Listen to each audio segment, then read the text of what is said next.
So yes, all students, I once again welcome you back. And as I told you yesterday, 17 scheme timetable ಬಂದು ಮತ್ತೆ ಇನ್ನೊಂದ್ಸಲ checkout ಅನ್ನು ಮಾಡ್ತೀನಿ. Because ಕೆಲವೊಂದು subject which is not matching, ಅದಕ್ಕೆ ಅವರು time table ಅನ್ನು ಕೊಡಬೇಕಾಗುತ್ತೆ.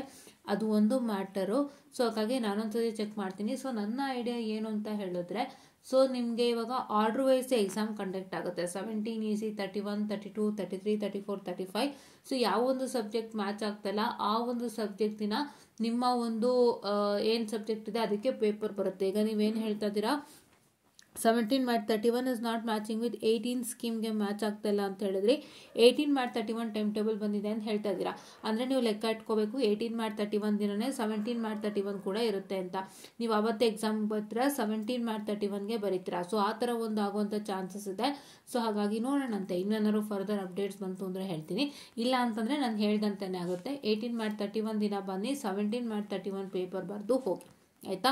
So this is what I was about to tell you. ಇದು ಎಲ್ಲರಿಗೂ ಅಪ್ಲೈ ಆಗುತ್ತೆ. ಬಿಕಾಸ್ ನಾನು ನೋಡ್ತಾ ಇದ್ದೆ, when I was watching yesterday, not applicable for 18 scheme are not matching with 18 scheme ಅಂತ ಕೊಡುವಾಗ, ಸೊ ಅಂಥ ಸಬ್ಜೆಕ್ಟ್ಸ್ಗೆ ಏನಾಗುತ್ತೆ ಅಂತಂದರೆ, ನೀವು ಯಾವತ್ತು ಎಕ್ಸಾಮ್ ಇರುತ್ತೆ ಅದರದ್ದು ಒರಿಜಿನಲ್ ಡೇಟ್, ಅಂದರೆ ಇವಾಗ ಥರ್ಡ್ ಎಕ್ಸಾಮ್ ಅಲ್ಲ, so third subject, fourth subject, second subject ಅಂತೆಲ್ಲ ಇರುತ್ತಲ್ಲ, ಸೊ ಆ ಸಬ್ಜೆಕ್ಟ್ದು 18 ಸ್ಕೀಮಲ್ಲಿ ಯಾವತ್ತು ಡೇಟ್ ಇರುತ್ತೆ ಅವತ್ತೇ ಬನ್ನಿ, ಆವತ್ತಿನ ದಿನ 17ನೇ ಬಂದ್ಬಿಟ್ಟು ಹೋಗಿ, ಆ ಥರ ಒಂದು ಆಗುತ್ತೆ. ಸೊ ಇನ್ನೂ ಇದ್ರ ಬಗ್ಗೆ ಹೆಚ್ಚಿನ ಅಪ್ಡೇಟ್ಸನ್ನು ಕೊಡ್ತೀನಿ ಅಂತ ಹೇಳ್ತಾ, I just wind up the session and thank you.